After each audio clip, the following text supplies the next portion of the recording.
नमस्कार दोस्तों, कैसे हैं आप सभी। इस सेशन में आप सभी का हार्दिक स्वागत है। दोस्तों, आज ये हमारी ग्रामर फाउंडेशन की क्लास है और इस क्लास के अंदर हम अपने ग्रामर के कॉन्सेप्ट को बिल्ड करेंगे और चीज़ों को सीखने और समझने की कोशिश करेंगे। तो आइए एक एक करके अपने कॉन्सेप्ट को हम सीखते हैं। तो हमारा जो लास्ट टॉपिक था वो था subject and predicate. Subject and predicate, ये हमारा कल का लास्ट टॉपिक था जो हम कल पढ़ रहे थे। ये हमारा लास्ट टॉपिक था, सब्जेक्ट एंड प्रेडिकेट। तो देखिए, सब्जेक्ट और प्रेडिकेट दोनों को हम एग्जांपल से सीखते चलेंगे। मैं आपसे कहूं कि what is subject, what is subject, what is subject. ये आपके लिए पहला क्वेश्चन है। My first question is to you that what is subject. तो आप कहेंगे कि sir a person who does the work, who does the work, a person who does the work is called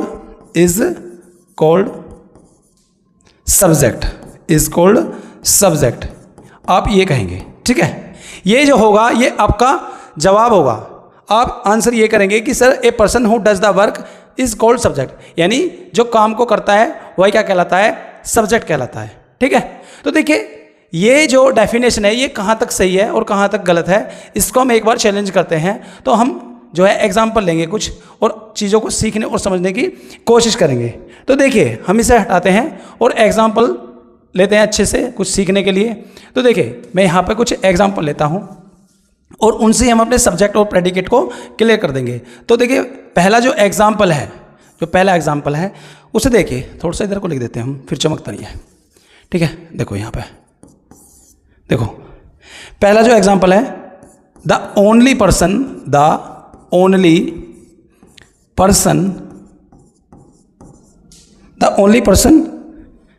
capable of doing this, the only person capable of doing this lives here,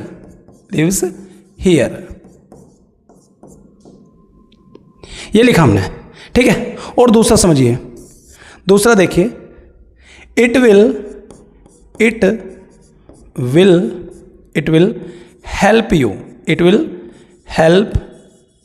देखिए समझते हुए चलिए, it will help you become immune to seasonal disease,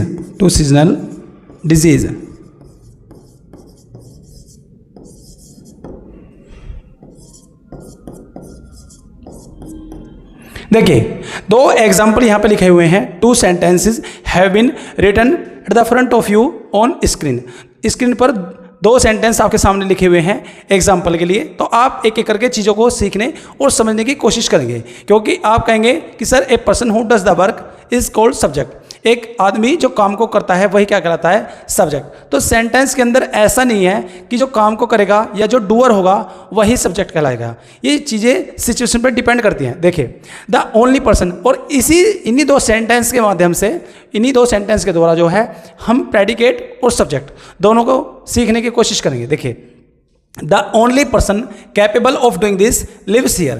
तो देखिए, अगर मैं आपसे ये कहूँ कि मोहन, आप चीज़ों को रिलेट करने की कोशिश करना। मोहन, देखिए यहाँ पे, मोहन लिव्स इन दिल्ली, मैंने ये लिखा। मोहन दिल्ली में रहता है, तो दिल्ली में कौन रहता है, मोहन। तो ये देखिए, ये सेंटेंस का सब्जेक्ट है, मोहन दिल्ली में रहता है। और यहाँ पे जो ये लिव्स लिखा हुआ है, यहाँ पे ये जो V5 है, ये जो लिखा हुआ है यहाँ पे, ये किसके लिए लिखा हुआ है, सब्जेक्ट के, मोहन के लिए, ठीक है ना, क्योंकि ये सिंगुलर सब्जेक्ट है। तो आप इसी को ध्यान में रखते हुए इस सेंटेंस में आइए। देखिए, the only person capable of doing this, यानी कोई टास्क है जिसे कोई इंसान कंप्लीट कर सकता है, ठीक है ना। तो यहाँ पे लिखा हुआ the only person capable of doing this. देखिए ध्यान से सुनते हुए चलिए, the only person capable of doing this, यानी कोई टास्क है, कोई काम है, उसे केवल वही आदमी उस काम को कर सकता है, उसके अंदर कैलिबर है वो कि वही उस काम को कर सकता है। लिव्स हियर, ठीक है ना। ये देखिए ये क्या है V5, ये क्या है V5। देखिए सुपर कॉन्सेप्ट है, ध्यान से सुनते हुए चलिए। यहाँ पे जो लिव्स लिखा हुआ है, ठीक है, तो ये जो है ये इस सारे के लिए लिखा हुआ है, टोटल के लिए, इसके लिए यहाँ से लेकर यहाँ तक जो है इसके लिए क्या आया है, ठीक है ना, इसके लिए क्या आया है भाई, ये लिव्स हियर। तो हम सेंटेंस को, ये जो यहाँ पे लिखा हुआ, जो टोटल यहाँ पे लिखा हुआ, ये क्या हो जाएगा, सेंटेंस का सब्जेक्ट हो जाएगा। ये क्या हो जाएगा, सेंटेंस का सब्जेक्ट हो जाएगा। ऐसा नहीं है कि एक सिंगल वर्ड ही सब्जेक्ट होता है, ऐसा बिल्कुल भी नहीं है कि सेंटेंस में एक सिंगल वर्ड ही सब्जेक्ट होता है। जैसे यहाँ पे लिखा होता मोहन लिव्स इन दिल्ली, तो यहाँ पे जो लिव्स आया है वो किसके लिए आया है, मोहन के लिए, क्योंकि मोहन जो है यहाँ पे सिंगुलर सब्जेक्ट है। उसी के अकॉर्डिंग यहाँ पे जो मेन वर्ब है उसमें क्या है, SEIS लगा हुआ है। तो यहाँ पे मोहन लिव्स इन दिल्ली, मोहन दिल्ली में रहता है, तो मोहन जो है इस सेंटेंस का सब्जेक्ट है, यानी ये क्या है, एक सिंगुलर सब्जेक्ट है और ये एक सिंगल वर्ड है। मोहन अपने आप में एक सिंगल वर्ड है ना। तो देखिए, लेकिन इसमें ऐसा नहीं है the only person capable of doing this lives here. ये जो लिव्स है ये इस सारे के लिए आ रहा, the only person capable of doing this, इसके लिए आ रहा। तो इस सेंटेंस का क्या हो जाएगा, सब्जेक्ट हो जाएगा, ठीक है ना। ये सेंटेंस का क्या हो जाएगा, सब्जेक्ट हो जाएगा। लेकिन अगर मैं नीचे वाले सेंटेंस की बात करूं, it will help you become immune to seasonal disease, यानी कि ये आपकी सहायता करेगा, आपकी मदद करेगा इम्यून होने में, इम्यून बनने में टू सीजनल डिजीज। जो सीजनल बीमारियां हैं, जो मौसमी बीमारियां हैं, उनके खिलाफ आपको रोग प्रतिरोधक क्षमता आपको देगा। It will help you become immune to seasonal disease. तो इस सेंटेंस में सब्जेक्ट ढूंढिए आप, जो ये जो सेंटेंस है इसमें आप सब्जेक्ट ढूंढने की कोशिश करेंगे। देखिए ध्यान से सुनिए, ये जो है देखिए, it will help you become immune to seasonal disease. तो इस सेंटेंस के अंदर जो यहाँ पे ये लिखा हुआ है, ये जो है इट, ये क्या हो जाएगा, सब्जेक्ट हो जाएगा। ये क्या हो जाएगा, सब्जेक्ट हो जाएगा, ठीक है ना। ये क्या हो जाएगा, सब्जेक्ट हो जाएगा। और ये जो है, ये जो यहाँ पे बचा हुआ, यहाँ से लेकर देखिए, यहाँ से लेकर यहाँ तक, ये जो है ये क्या है, ये सेंटेंस में प्रेडिकेट है, ये सेंटेंस में प्रेडिकेट है, ठीक है।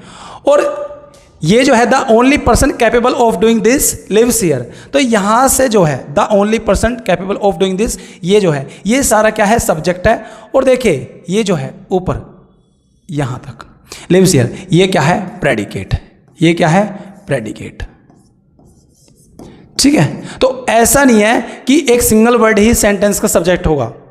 देखिए हमने बताया था कि जो सब्जेक्ट क्या होता है, देखिए सब्जेक्ट क्या होता है हमने कल सीखा था, और प्रेडिकेट क्या होता है, ठीक है। हमने कल सब्जेक्ट और प्रेडिकेट के बारे में बात कही थी कि जो जिसके बारे में बात करी जाए वो सब्जेक्ट होगा, और जो सब्जेक्ट के बारे में कहा जाए वो प्रेडिकेट होगा। जिसके बारे में बात करी जाएगी वो सब्जेक्ट होगा, और जो सब्जेक्ट के बारे में कहा जाएगा वो क्या कहलाएगा, प्रेडिकेट। तो देखिए यहाँ पे it will help you become immune to seasonal disease, ये क्या है, पूरे सेंटेंस का सब्जेक्ट है। और यहाँ से लेकर विल से, देखिए यहाँ से लेकर will help you become immune to seasonal disease, ये जो है ये प्रेडिकेट है, ये क्या है, प्रेडिकेट है। और ये जो है the only person capable of doing this, ये पूरा का पूरा सब्जेक्ट है। और उसकी जो वर्ब है LIVES वो यहाँ पर है, और ये जो है लिव्स हियर, ये क्या, प्रेडिकेट, क्योंकि ये इसके बारे में बोला जा रहा है, इसके बारे में, ये जो है जिस इंसान के अंदर ये कैलिबर है कि वो ही कर सकता है इस काम को,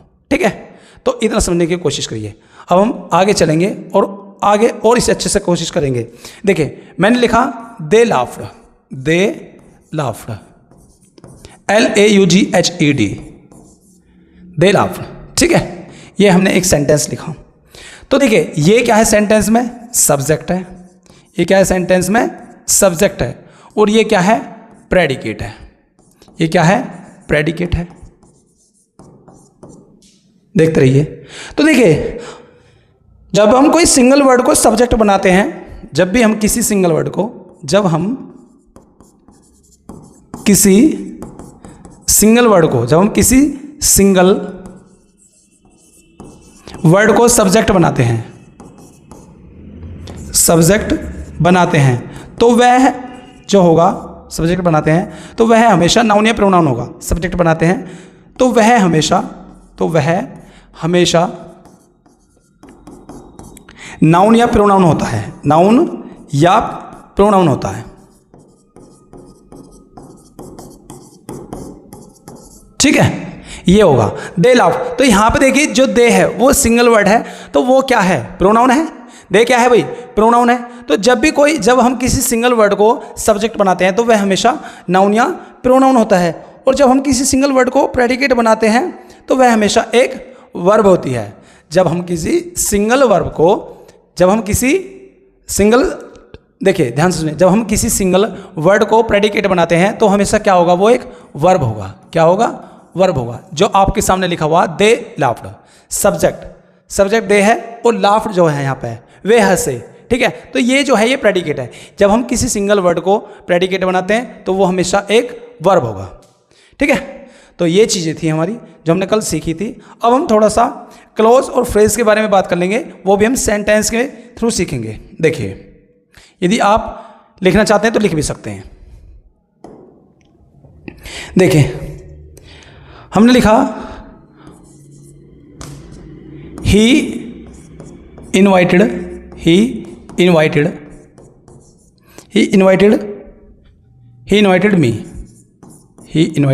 मी। तो ये जो है सेंटेंस में, ये क्या है भाई, ये जो है सेंटेंस में ये वर्ब है, ये सब्जेक्ट है और ये ऑब्जेक्ट है। ये क्या है, ऑब्जेक्ट है। ठीक है ना, ही इनवाइटेड मी। लेकिन अगर हम इस सारे की बात करें, इस सारे की, तो ये क्या हो जाएगा, प्रेडिकेट। ये क्या हो जाएगा भाई, प्रेडिकेट। ये प्रेडिकेट हो जाएगा, क्योंकि देखिए जो भी हम सब्जेक्ट के बारे में बात करेंगे वो क्या कहलाता, प्रेडिकेट। और यहां पे ये जो ही है ये सब्जेक्ट है। ठीक है ना, जिसके बारे में हम बात करेंगे। देखिए, मैंने लिखा माई फ्रेंड इज वॉचिंग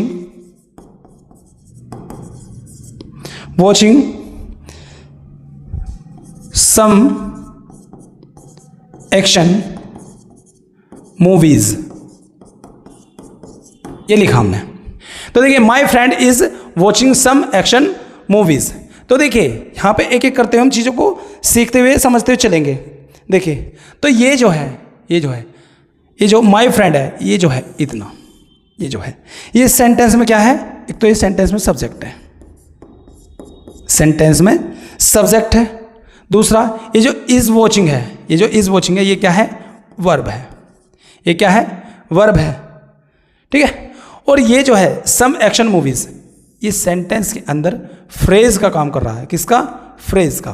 देखिए, हमने कल फ्रेज के बारे में बताया था कि फ्रेज का मतलब होता है जो यूनिट के रूप में काम करेगी सेंटेंस में, जिसका कुछ मीनिंग तो होगा लेकिन एक कंप्लीट मीनिंग नहीं होगा, वो डिपेंड करेगा, ठीक है, सिचुएशन पे। सम एक्शन मूवीज, तो my friend is watching some action movies. तो ये देखिए, ये फ्रेज है, ये जो है ये फ्रेज है। और यदि हम यहां से लेकर यहां तक की बात करें, ये भी एक फ्रेज है। ठीक है, और इसकी बात करें, ये क्या है, ये नाउन फ्रेज है। ठीक है, ये नाउन फ्रेज है, ये नाउन फ्रेज है। तो आप एक एक करके चीजों को समझते हुए चलेंगे। हमने बताया कि प्रेडिकेट क्या होता, जो कुछ भी सब्जेक्ट के बारे में कहा जाएगा वो क्या कहलाएगा, प्रेडिकेट, और जिसके बारे में हम बात करते हैं वो सब्जेक्ट कहलाता है। ठीक है, तो अभी हमने सब्जेक्ट और प्रेडिकेट समझा है, और हमने थोड़ा सा फ्रेज और सब्जेक्ट और वर्ब को देखा है। ठीक है, अब हम आगे चलते हैं। अब हम कुछ अपने डाउट जो हैं, हमारे जो डाउट्स हैं, जो मिथ हैं, उनके बारे में बात करेंगे। देखिए, तो सबसे पहला सवाल कि क्या आई के साथ इज का यूज होता है, इसका यूज होता है, सही है। देखो, क्या आई के साथ इसका यूज होता है, ये है। तो देखिए, ये डिपेंड करेगा कि सिचुएशन क्या है। आई के साथ इसका यूज होता है, लेकिन देखिए कैसे होगा। देखिए, हमने लिखा I is the ninth letter, I is the ninth letter of English alphabet. I is the ninth letter of English alphabet. तो देखिए यहाँ पे जो ये आई है, यहाँ पे आई का मतलब मैं नहीं है, आई का मतलब मैं नहीं है, ठीक है। यहाँ पे जो आई का मतलब मैं नहीं है, यहाँ पे जो है लेटर के बारे में बात की जा रही है। देखिए जैसे कि ABCD EFG HI, तो देखिए काउंट कीजिए 1 2 3 4 5 6 7 8 9। तो आई जो है वो कौन से नंबर पर आ रहा है? नाइन्थ प्लेस पर आ रहा है। तो I is the 9th letter of English alphabet. तो ये लग गया आई के साथ में इज, ठीक है ना। ये आपके सामने आई के साथ में इज लग चुका है। देखिए और देखिए हम एक एग्जांपल और भी ले सकते हैं। देखिए जैसे कि I is used for personal pronoun, ठीक है ना। I is used for personal pronoun, I जो होता है वो पर्सनल प्रोनाउन के लिए यूज किया जाता है, ठीक है ना। तो दो कंडीशन है, आई के साथ में हमने इसका यूज किया है, ठीक है। आप चीजों को सीखते हुए चलिए, समझते हुए चलिए। और देखिए हमने लिखा यू, हम लिखेंगे यू। तो देखिए you is the second person in English grammar. ये देखिए you is the second person in English grammar. लेकिन यहाँ पर यू जो है हमने यू को क्या बना दिया? यहाँ पे सब्जेक्ट बना दिया। यू को हमने क्या बना दिया? यहाँ पे सब्जेक्ट बना दिया। यू को हमने सब्जेक्ट बना दिया, इसलिए यहाँ पे हमने यू के साथ हमने इज लगा दिया, ठीक है ना। तो you is the second person in English grammar. हम यू के बारे में बात करते हैं और जिसके बारे में हम बात करते हैं वो क्या हो जाता है? हमारा सब्जेक्ट हो जाता है। जिसके बारे में हम बात करते हैं वो हमारा क्या हो जाता है? सब्जेक्ट हो जाता है। तो हमने यू को यहाँ पर प्रोनाउन के रूप में यूज नहीं किया है। यहाँ पर यू को हमने प्रोनाउन के रूप में यूज नहीं किया, यहाँ पर यू को हमने एज ए सब्जेक्ट के रूप में यूज किया है। इसलिए यहाँ पे हमने लिखा you is the second person in English grammar, ठीक है। देखो अगर हम इज की बात करें, यदि हम इज की बात करें, इज, तो देखिए इसके साथ में भी अब इज कैसे लगाएंगे? देखिए इज ऐसे लिखेंगे, इज ए हेल्पिंग वर्ब,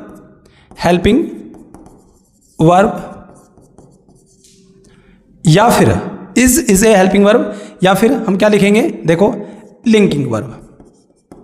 देखिए सेंटेंस में जो इज होता वो हेल्पिंग वर्ब और लिंकिंग वर्ब का काम करता है।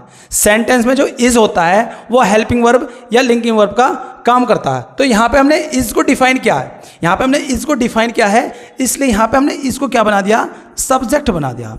इज को जो है हमने सब्जेक्ट बना दिया, ठीक है ना। Is a helping verb, is क्या है? एक हेल्पिंग वर्ब भी है और लिंकिंग वर्ब भी है। तो हमने इज के साथ में भी इज लगा दिया। आप ऐसे ही आर के साथ में भी लगा सकते हैं कि are is a helping verb. देखिए हेल्पिंग वर्ब होती है ना, जैसे प्रेजेंट कंटीन्यूअस में ए हेल्पिंग वर्ब या फिर लिंकिंग वर्ब, ऐसे भी कर सकते हैं, ठीक है ना। Are is a helping verb या फिर लिंकिंग वर्ब। तो देखिए यहां से आपको सब्जेक्ट भी समझ में आ रहा होगा कि सब्जेक्ट केवल वही नहीं होता है जो काम को करता है। जिसके बारे में हम बात करेंगे वही सब्जेक्ट बन जाएगा, जिसके बारे में भी हम बात करेंगे वही सब्जेक्ट बन जाएगा, ठीक है ना। तो ये बहुत सारी चीजें थी जो आपने सीखी। और देखिए इसलिए हमारी ये क्लास ग्रामर फाउंडेशन की है, इसलिए जो है ये हमारी क्लास ग्रामर फाउंडेशन की है। देखिए जैसा कि मैं यहां पे लिखूं आई एम वॉकिंग, ये देखिए आई एम वॉकिंग, ठीक है ना। और I hit a walking man, I hit a walking man. दूसरा देखिए walking is a good exercise, walking is a good exercise, ठीक है ना। Walking is a good exercise. देखिए यहां पे देखिए I go for a walk daily, यहाँ पे लिखा हुआ आपके सामने सेंटेंस है, I go for a walk daily. देखिए ध्यान से सुनते हुए चलिए, ये डेली है यहाँ पे, डेली, ठीक है। तो देखिए यहाँ पर सेंटेंस लिखे हुए हैं आपके सामने। पहले सेंटेंस में जो है देखिए ये फर्स्ट सेंटेंस है, ऐसा मान लीजिए, ये पहला, ये दूसरा, ये तीसरा है और ये चौथा। तो देखिए जो पहला सेंटेंस है उसमें भी वॉकिंग वर्ड यूज़ हुआ है, और जो दूसरा है उसमें भी वॉकिंग वर्ड यूज़ हुआ है, और तीसरा इसमें भी वॉकिंग वर्ड यूज़ हुआ है, ठीक है ना। तो देखिए थोड़ा सा हम इसमें गैप बना लेते हैं एक बार, ठीक है, इतना सही है। और ये देखिए सही है। चलो हम एक एक करके इन्हें समझने की कोशिश करेंगे। देखो हम एक एक करके इन्हें सीखने और समझने की कोशिश करेंगे।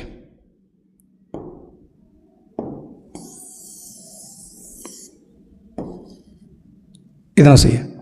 चलो देखो, आई एम वॉकिंग, तो पहले सेंटेंस में ध्यान से सुनिए, यहां पे जो आई एम वॉकिंग है, इसमें ये जो वॉकिंग है ये क्या है, V4, V4। और ये क्या है, ये एक वर्ब है, क्या है, एक वर्ब है, ठीक है ना, एक्शन है। ये क्या है, एक्शन है। आई हिट ए वॉकिंग मैन, यहां पे भी वॉकिंग लिखा हुआ है, लेकिन यहां पे जो वॉकिंग है वो V4 नहीं है। दूसरे सेंटेंस में जो वॉकिंग है वो V4 नहीं है। देखिए आई हिट ए वॉकिंग मैन, देखिए ये क्या है, ये एक एडजेक्टिव है। ये क्या है, एडजेक्टिव है, जिसे हम क्या बोल सकते हैं, इसे हम प्रेजेंट पार्टिसिपल भी बोल सकते हैं, प्रेजेंट पार्टिसिपल, ठीक है। देखिए आई हिट ए वॉकिंग मैन, यहां पे जो वॉकिंग लिखा हुआ, यहां पे ये जो वॉकिंग है ये एडजेक्टिव है, जिसे हम प्रेजेंट पार्टिसिपल भी बोलते हैं। देखिए तीसरा, walking is a good exercise, यहां पे जो वॉकिंग है ये सेंटेंस का क्या है, सब्जेक्ट है। यहां पे वॉकिंग क्या है, सेंटेंस का सब्जेक्ट है, क्योंकि जिसके बारे में भी हम बात करेंगे वो क्या हो जाएगा, सब्जेक्ट हो जाएगा, जिसको हम क्या बोलते हैं, जिरंड, ठीक है। ये क्या है, जिरंड है, ठीक है। देखिए वर्ब का जो आईएनजी फॉर्म है, अगर वो एज ए सब्जेक्ट के रूप में यूज किया है सेंटेंस में, तो वो क्या कहलाता, जिरंड कहलाता। आई गो फॉर ए वॉक, अब देखिए I go for a walk, ये क्या है, ये आर्टिकल है, ये क्या है, आर्टिकल है। और ये जो है वॉक, यहाँ पे ये क्या, नाउन है, ये क्या है, नाउन। जबकि वॉक एक है क्या, वो क्या है, एक वर्ब है, क्या है, वर्ब है। वॉक जो है एक वर्ब है, लेकिन यहां पे देखिए I go for a walk, अगर आर्टिकल है तो आर्टिकल के बाद जो भी होगा वो क्या होगा, नाउन होगा, ठीक है। हालांकि वॉक जो होता है एक वर्ब होता है, लेकिन I go for a walk daily, मैं रोजाना एक वॉक के लिए जाता हूं, तो यहां पे जो है ये वॉक नाउन हो जाएगा। Walking is a good exercise, ये यहां पे सब्जेक्ट के रूप में यूज हुआ है सेंटेंस में, और वर्ब का जो आईएनजी फॉर्म है यदि वो सब्जेक्ट के रूप में यूज होता है तो उसे जिरंड बोलते हैं। क्या बोलते हैं, जिरंड, ठीक है।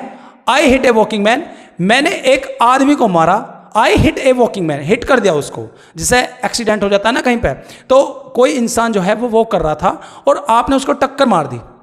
आई हिट ए वॉकिंग मैन, मैंने एक चलते हुए आदमी को मारा, तो उस आदमी की जो विशेषता थी वो क्या थी कि वो चल रहा था, इसलिए क्या हो जाएगा, एडजेक्टिव हो जाएगा। और इसी को ही प्रेजेंट पार्टिसिपल बोलते हैं, अगर नाउन के पहले उसकी विशेषता बताने के लिए आईएनजी फॉर्म का यूज हो। अगर किसी नाउन के पहले उसकी विशेषता बताने के लिए आईएनजी फॉर्म का यूज हो तो उसे क्या बोलते हैं, प्रेजेंट पार्टिसिपल, सही है।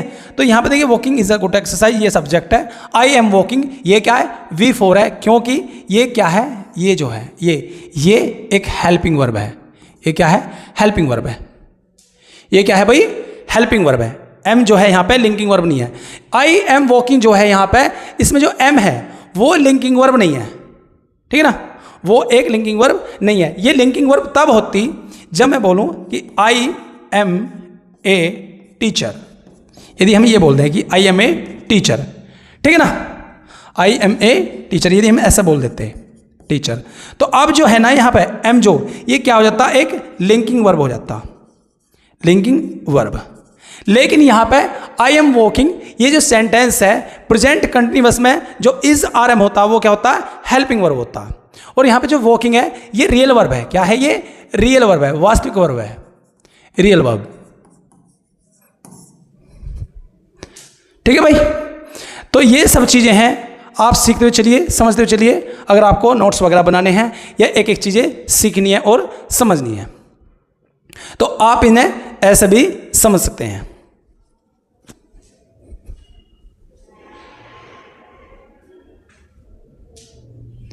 और देखिए, अभी हम कुछ और चीज़ें सीखेंगे इंग्लिश के अंदर, जैसे कि देखो,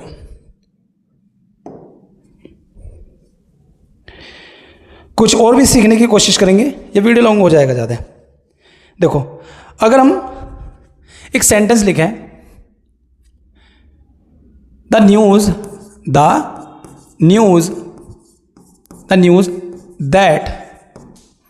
दैट राजीव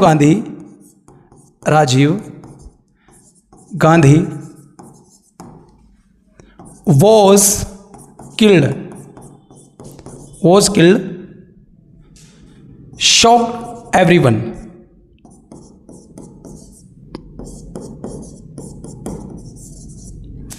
इसे थोड़ा सा इधर लिख देते हैं हम।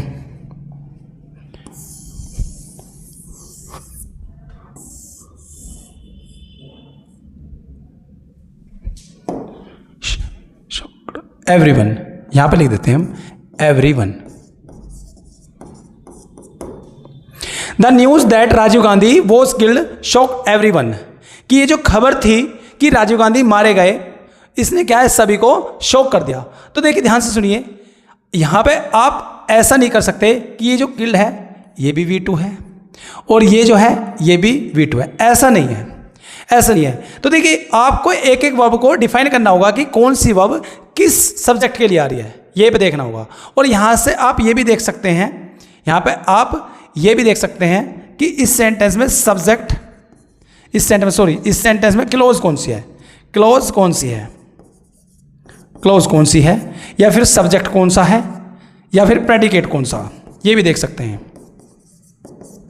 प्रेडिकेट कौन सा, क्लोज, सब्जेक्ट या प्रेडिकेट कौन सा, आप एक एक करके चीज़ों को डिफाइन भी कर सकते हैं। देखिए, जैसे कि इस सेंटेंस के अंदर आप ये देखिए, जो शॉक्ड है वो किसके लिए आया है। देखिए, तो ये जो सेंटेंस में, देखिए ध्यान से सुनिए, ये जो V2 और देखिए ये जो सेंटेंस है राजीव गांधी वॉज किल्ड, ये जो है ये एक सेंटेंस है, ये एक सेंटेंस है। और ये जो है ये क्या है, पैसिव वॉइस है, पैसिव वॉइस है, ठीक है ना, पैसिव वॉइस है। और ये जो है शॉक, ये V2 है और ये जो है वर्ब किसकी है, इसकी।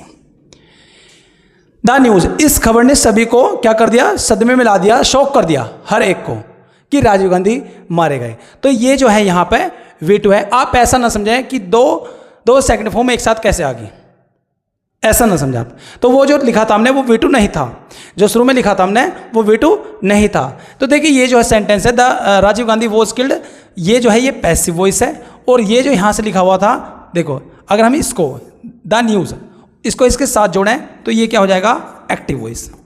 ये क्या हो जाएगा, एक्टिव वॉइस, ये हो जाएगा। समझ पा रहे हैं आप। देखिए, और देखिए, आप इसे सीखते चलिए, देखते चलिए। और एक बेहतरीन एग्जाम्पल लेंगे हम, और एक बेहतरीन एग्जाम्पल लेंगे जो आप बहुत ही अच्छे से समझ पाएंगे। देखिए, हमने लिखा what you said is true, ये हमने लिखा what you said is true। अब आप कहेंगे कि यहाँ पे जी क्वेश्चन मार्क का यूज़ करो। तो देखिए, क्वेश्चन मार्क की तो बात हम बाद में करेंगे क्योंकि क्वेश्चन मार्क यहाँ पे यूज़ नहीं होगा। आप पहले ये बताइए कि ऐसा कैसे पॉसिबल हुआ कि यहाँ पे सैड आ गया और इज भी आ गया, क्या ये पॉसिबल है। देखिए आप ध्यान से, what you sad is true, आप इसे देखते हुए चलिए, what you sad is true. देखिए, तो देखिए ध्यान से सुनिए, अगर मैं कहूं ही इज माई फ्रेंड, तो ये देखिए, ये जो इज है वो किसके लिए आया, ही के लिए, और ही क्या हो जाएगा, सब्जेक्ट। ही क्या हो जाएगा, सब्जेक्ट हो जाएगा। ठीक है, तो what you sad is true, ये जो है ना, ये सारा का सारा ये जो सारा का सारा व्हाट यू सेड, ये क्या सेंटेंस का सब्जेक्ट है। ठीक है, व्हाट यू सेड, जो कुछ भी तुमने कहा वो सही है। व्हाट यू सेड, जो तुमने कहा इज ट्रू, वो सही है। तो यहां पे जो इज है वो सेड के लिए नहीं है, वो जो है ये सारे के लिए क्या है, देखो व्हाट यू सेड इस सभी के लिए है, व्हाट यू सेड। अब बताइए ये जो व्हाट यू सेड है ये क्या है, बताइए आप। What you said is true, तो ये जो है ये सेंटेंस का सब्जेक्ट बन चुका है। What you said is true, तो इस जो आया है ये सारे के लिए आया है, तो ये क्या है, सेंटेंस का सब्जेक्ट है जो हमने नीचे भी लिखा है। What you said is true, तो ऐसा नहीं है कि जहां पे V2 दिखे या फिर V3 दिखे आप उसमें कंफ्यूज हो। ये हमारे ग्रामर फाउंडेशन में आती हैं ये चीज़ें, उन्हें हम सीखते हैं, समझते हैं और एक एक करके चीज़ों को हम सीखते चलते हैं। तो ऐसा नहीं है कि जो कुछ भी आपको दिखे वो या तो गलत है या फिर जो आपने अभी तक सीखा है वही सत्य है, ऐसा नहीं है। सेंटेंस के अंदर जो सब्जेक्ट होगा वो डूअर ही नहीं होता है, जिसके बारे में हम बात करते हैं वो सब्जेक्ट बन जाता है। तो आज जो हमने जहाँ तक टारगेट किया है वो सब्जेक्ट को क्या है कि सब्जेक्ट होता क्या है, और कुछ जैसे कि एक ही सेंटेंस में वॉकिंग लगा था और इज को हमने डिफाइन किया कि इज कहाँ पे लग सकता है, कहीं पे भी इज लग सकता है। देखिए अगर हम इसकी बात करें तो देखिए, अगर हम बात करें, देखिए हमने लिखा GONE, गोन इज, देखिए gone is the third form, gone is the third form of go. ठीक है ना, gone is the third form of go. जो गो है ना इस वर्ब का क्या है, तीसरा रूप है। तो ऐसा नहीं है, देखो ये लगा, अब ये क्या है, ये वर्ब नहीं है, ये क्या है, सब्जेक्ट है। ये क्या है, सब्जेक्ट। मैं ये कहना चाहता हूं कि इस दुनिया में देयर इज नो वर्ड, इस दुनिया में कोई ऐसा वर्ड नहीं है जिसके साथ में हम इसका यूज ना कर सकें। डिपेंड करता है कि सिचुएशन क्या है, हम उस वर्ड को कैसे डिफाइन कर रहे हैं, कैसे उस वर्ड को हम कितना क्वालिफाई कर रहे हैं। तो gone is the third form of go. जो गो है ना ये एक क्या होता है, एक्शन होता है, एक्शन होता है या वर्ब होती है, आप सभी जानते हैं। ठीक है ना, बोलो ये कैसी वर्ब है, इंट्रांजिटिव वर्ब है। गो जो है एक इंट्रांजिटिव वर्ब है। और देखिए यहाँ पे ये जो गोन है यहाँ पे इसका मतलब है गोन, जो यहाँ पे हमने सब्जेक्ट बना दिया कि gone is the third form of go. ये सारी चीज़ें हैं। तो आप ऐसा ना समझें कि जितना अभी तक सीखा है वही सत्य है, या जितना आप आगे सीखते चलेंगे वही सत्य होगा। नॉलेज इज लिमिटलेस, ज्ञान जो है वो असीमित होता है, उसकी कोई सीमा नहीं है। तो आप जितना चीज़ों को एक्सप्लोर करेंगे, जितना सीखते हुए चलेंगे, जितना समझते हुए चलेंगे, उतने आपके कॉन्सेप्ट बिल्ड होते जाएंगे, उतने स्ट्रॉन्ग होते जाएंगे। तो ये हमारी ग्रामर फाउंडेशन की क्लास थी, और भी हम इसमें कुछ बेहतर कर सकते हैं, लेकिन हमारी जो वीडियो है वो ज़्यादा लॉन्ग हो जाती है, फिर उससे जो है दिक्कत होती है, क्योंकि आप ज़्यादा लॉन्ग वीडियो को देखते नहीं हैं। ठीक है ना, अगर कुछ गलती हुआ हो, कुछ छूट गया हो, तो उसके लिए हम माफ़ी चाहेंगे और आगे फिर से कुछ हम अपना अच्छा सा करने की कोशिश करेंगे। ठीक है, तो मिलते हैं हम अपने अगले सेशन में, तब तक के लिए नमस्कार।